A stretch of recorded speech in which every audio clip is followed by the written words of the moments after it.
అంటే ఈ ప్రాంతం ఎంచుకోవడం ప్రధాన కారణం అంటే గతంలో ఒకప్పుడు ఒక షెల్టర్ జోన్ అన్న ఎక్కడి నుంచో ఒక దగ్గర నుంచి ఈ ప్రోగ్రామ్ అనేది ప్రారంభించాలి. ఎత్ఎం కృష్ణన్న ఇక్కడ ఆల్రెడీ ఇక్కడ ఒక ఆర్గనైజేషన్ లాగా అందరినీ ఒక దగ్గరికి చేర్చడం కోసం ఒక ప్రయత్నం అని చేశాడు. ఇవాళ తన కాళ్ళ మీద తను నిలబడుతూ ఒక ఫామ్ అనేది ఎస్టాబ్లిష్ చేశాడు. ఈ ఫామ్లో అందరినీ పిలిచి ఆత్మహత్యలు చేసుకోకూడదు, మనం ధైర్యంగా ఉండి మన కాళ్ళ మీద మనం నిలబడాలని చెప్పేసి ఒక ప్రోగ్రామ్ను చేపట్టాడు. కాబట్టి ఈ ప్రోగ్రాంలో భాగంగా ఈ ఫౌండేషన్ ద్వారా అంటే సరెండర్ అయినటువంటి రాష్ట్రంలో కొన్ని వేల మంది మావోయిస్టులు సరెండర్ అయి ఉన్నారు. జనజీవన స్రవంతులు వాళ్ళందరూ కూడా అనేక సమస్యల్ని వాళ్ళు ఫేస్ చేస్తున్నారు. కాబట్టి అటువంటి వాళ్ళకు ఒక మంచి ఉపాధిని ఇవ్వడం కోసము వాళ్ళ కాళ్ళ మీద వాళ్ళు నిలబడి సమాజంలో మేము కూడా నీతి నిజాయితీగా మా స్వశక్తి మీద మేము ఆధారపడి బతుకుతున్నామని ఒక మెసేజ్ కార్యక్రమం మంచి కార్యక్రమం చేపట్టారు. ఆల్రెడీ మీరు భరోసా అని ఒక సంస్థను ఏర్పాటు చేశారు. అంటే అక్కడ ఉన్న వనరులతో అంటే స్వచ్ఛందంగా పనిచేయడం, స్వచ్ఛంగా చేయడం అనేది ఆ కార్యక్రమం ఎంత సక్సెస్ అయింది, దాంట్లో వీళ్ళు ఏ విధంగా భాగస్వామ్యం కాబోతున్నారు? ఇప్పుడేనండి అది నా సొంతంగా నేను ఏర్పాటు చేసుకున్నటువంటి ఫ్యాక్టరీ. అది ఆ సంస్థలో నేను ఇప్పటికీ ఒక 6 ఏళ్ల నుంచి నేను నా ఉత్పత్తులను నేను మార్కెట్లో విక్రయిస్తున్నాను. అది కొంచెం వెల్ సెటిల్ అయిపోయింది. ఇప్పుడు నేను బ్రతకడం కాదు, నాతో పాటు నా తోటి వాళ్ళు కూడా బతకాలనే ఒక కాన్సెప్ట్ నుంచి నేను ఈ సరెండర్ అయి ఉన్నటువంటి ప్రతి వాళ్ళను కూడా ఒక సహకార సొసైటీ లాగా ఇప్పుడు ముల్కనూరు డైరీ ఉంది, కొన్ని వేల మంది రైతులు దాంట్లో ఉండేసి ఒక సహకార సంస్థగా ఏర్పడి వాళ్ళు జీవనోపాధి పొందుతున్నారు. అట్లా సరెండర్ అయినటువంటి వాళ్ళందరూ కూడా ఒక సొసైటీ లాగా ఏర్పడి ఈ ఫౌండేషన్ కింద వాళ్ళందరూ వస్తే వాళ్ళకి కావాల్సినటువంటి టెక్నాలజీని, వాళ్ళకి కావాల్సినటువంటి ముడి సరుకును, వాళ్ళకి కావాల్సిన బిజినెస్ ఐడియాస్ను, తర్వాత బ్యాకప్ను కూడా ఇచ్చేసి వాళ్ళను ఒక పరిశ్రమ పెట్టుకొని వాళ్ళ కాలం మీద వాళ్ళు నిలబడి ఉండే విధంగా ఇప్పుడే నేను ప్లాన్ చేశాను. అది ఇక్కడి నుంచి ఆ కార్యక్రమాన్ని చేయడం నాకు చాలా సంతోషంగా ఉంది. దానికి కృష్ణన్న చాలా తోడ్పాటును అందించాడు. అవకాశాలు వీళ్ళ అవసరాలు ఏ విధంగా మీరు ఒక్కొక్కరిని ఐడెంటిఫై చేస్తారు?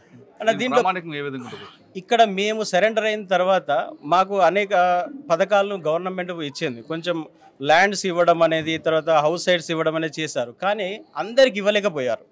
ఇచ్చిన వాళ్లకు చాలా సమస్యలు ఉన్నాయి, దాని వ్యవసాయం చేయడంలో చాలా సమస్యలు ఉన్నాయి. తర్వాత ఇక్కడ పని చేసుకుందామంటే కూడా వీళ్ళు మావోయిస్టులు అని చెప్పి పిలవలేక కూడా పోతున్నారు. అట్లా వీళ్ళకు ఉపాధి దొరకలేకపోతుంది. ఎక్కడ కూడా పోయినా కూడా వీళ్ళు మావోయిస్టులని ఒక భూతద్దంలో పెట్టి చూస్తున్నారు. అంటే వీళ్ళు ఏదో ఒక భయంకరమైన వ్యక్తులుగా చూస్తున్నారు. మాకు సహాయం చేయడానికి కూడా ఎవరు ముందుకు రావట్లేదు. ఎవరు రావాలి అసలు? మా జీవనోపాధి ఏందనే విషయంలో ఎవరు సరిగా పట్టించుకోలేని పరిస్థితి. ఏ రాజకీయ నాయకుడు కూడా మా దగ్గర రావాలంటే వీళ్ళు మావోయిస్టులని ఒక భయంతో వాళ్ళు రాలేకపోతున్నారు. సాధారణ ప్రజలు కూడా మమ్మల్ని చూసి భయపడుతున్నారు. అటువంటి భయం ఉండదు. ఒకప్పుడు మీకోసం మేము ప్రాణాలు అర్పించడం కోసం అడవిలోకి వెళ్ళాము. ఇవాళ మాకే ఇక్కడ ఆదరణ లేకుండా పోయింది. కాబట్టి మమ్మల్ని చేరదీయాలంటే ఎవరు ముందుకు రావట్లేదు. కాబట్టి నేను ముందుకు వచ్చేసి ఒక ఫౌండేషన్ ఏర్పాటు చేసి దీని కింద ప్రతి జిల్లాలో కనీసం ఒక 500 మందికైనా ఒక ఉపాధి కల్పించాలి. వాళ్ళందరికీ స్థానిక వనరుల మీద అక్కడ ఇప్పుడు ఈ ప్రాంతాన్ని తీసుకుంటే ఇక్కడ మామిడికాయలు విపరీతంగా వస్తున్నాయి. ఇక్కడ అట్లనే పక్కన కృష్ణానది ఉంది, తర్వాత నల్లమల ఫారెస్ట్ ఉంది. ఇక్కడ అనేక వనరులు ఉన్నాయి. ఇక్కడ ఆ వనరులు ఉపయోగించుకొని ఇక్కడ ఒక పరిశ్రమను ఏర్పాటు చేస్తే కనీసం 200 నుంచి 500 మందికి ఇక్కడ ఒక ఉపాధి కల్పించే అవకాశం ఉంది. తర్వాత వీళ్ళందరినీ కూడా ఒక సొసైటీ లాగా ఏర్పాటు చేసి వీళ్ళే శ్రామికులు, వీళ్ళే యజమానులు చేసే ఒక ఉద్దేశంతో ఈ యొక్క సొసైటీని మనం ప్రారంభించడం జరిగింది. మీరు సంస్థను ఏర్పాటు చేయడం మంచి ఉద్దేశం చేశారు. కానీ ఈ సంస్థను అడ్డం పెట్టుకుని బెదిరింపులు పాల్పడతారు అనే వాళ్ళకి విమర్శించే వాళ్ళకి ఇచ్చే సమాధానం ఇక్కడ ఒక విషయం అండి, ఇవాళ ఎవరో ఒకరు చేశారని చెప్పి సరెండర్ అయిన అందరికీ ఇటువంటి పదాన్ని ఆపాదించడం అది కరెక్ట్ కాదు. ఈ మీడియా మిత్రులు కూడా దీన్ని అర్థం చేసుకోవాలి. మేము ఒక మంచి ఉద్దేశంతోనే ఒక ఫౌండేషన్ స్టార్ట్ చేశాము. మీరందరూ మాకు సహకరించండి. ఒకప్పుడు మీకోసం మేము ప్రాణాలు ఇవ్వడం కోసం అడవులకు వెళ్ళాము. ఇవాళ మా బ్రతుకు తెరువు కోసం మేము ఒక మంచి ప్రయత్నం చేస్తున్నాము, నిస్వార్థంగా ప్రయత్నం చేస్తున్నాము.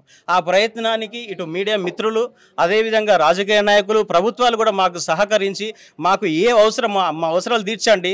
ఈ సొసైటీలో మేమంటే ఏందో అంటే నిజాయితీగా బతకడము, 10 మందికి ఉపాధి కల్పించడం ఎట్లా ఉన్నది అది మేము చేసి చూపిస్తాము. ఇప్పుడు మీరు మహబూబ్నగర్లో స్టార్ట్ చేశారు ఈ కార్యక్రమం. దీని తర్వాత ఇది రాష్ట్ర వ్యాప్తంగా ఎక్కడెక్కడ విస్తరిస్తుంది? ఇది ప్రతి జిల్లాలో ఈ ప్రోగ్రాం ఉంటుందండి. ఇక్కడ దాదాపు ఒక 150 మంది వరకు ఇక్కడ వచ్చారు. ప్రతి జిల్లాలో ఈ ప్రోగ్రాం ఉంటుంది. ప్రతి జిల్లాలో సరెండర్ అయినటువంటి అంటే పార్టీతో సంబంధం లేకుండా వివిధ పార్టీలలో పనిచేసినటువంటి మావోయిస్టులు ఎవరైతే ఉన్నారో, అదే మిగతా నక్సల్ గ్రూప్స్ ఏవైతే ఉన్నారో అందులో నుంచి సరెండర్ అయి ఉన్నటువంటి వాళ్ళు కూడా నా ప్రోగ్రాంలో వాళ్ళు కూడా జాయిన్ కావచ్చు. జాయిన్ అయితే వాళ్ళకి అందరికీ నా నుంచి వచ్చేటువంటి సపోర్ట్ అంటే నా దగ్గర టెక్నాలజీ ఉంది, బిజినెస్ చేసేటువంటి కొత్త ఐడియాస్ నా దగ్గర ఉన్నాయి. తర్వాత మార్కెట్ స్ట్రాటజీ నా దగ్గర ఉంది, ఫైనాన్షియల్ సపోర్ట్ నా దగ్గర ఉంది. వీళ్ళందరికీ ఒక బ్యాకప్ ఇచ్చేసి నేను వీళ్ళందరినీ ఒక సమాజంలో ఉన్నత స్టేజ్లో నిలబెట్టాలని ఒక ప్రయత్నం చేస్తున్నాను. ఇక్కడ ఎటువంటి అనైతిక పనులకు ఇక్కడ తావు లేకుండా దీని ఒక ట్రాన్స్పరెంట్గా అంటే ప్రజలకు ఒక ఆదర్శవంతమైనటువంటి ఒక మెసేజ్ని ఇవ్వడం కోసం దీన్ని మేము ప్రయత్నం చేస్తున్నాము. దీనికి ముఖ్యంగా ఏంటంటే ప్రభుత్వం కూడా ఇప్పుడున్నటువంటి కొత్త ప్రభుత్వం ఏదైతే ఉందో రేవంత్ రెడ్డి గారు కూడా మాకు చేయూతనిచ్చేసి అంటే మేము చేసే మా యొక్క ప్లానింగ్ అంటే ఒక పరిశ్రమని స్థాపించడం కోసం కావలసినటువంటి భూములు కానీ అట్లానే కావాల్సినటువంటి వనరులను కానీ సమకూర్చడం కోసం వారు కూడా ఒక మాకు చేయూతనివ్వాలని చెప్పేసి మేము కోరుకుంటున్నాము.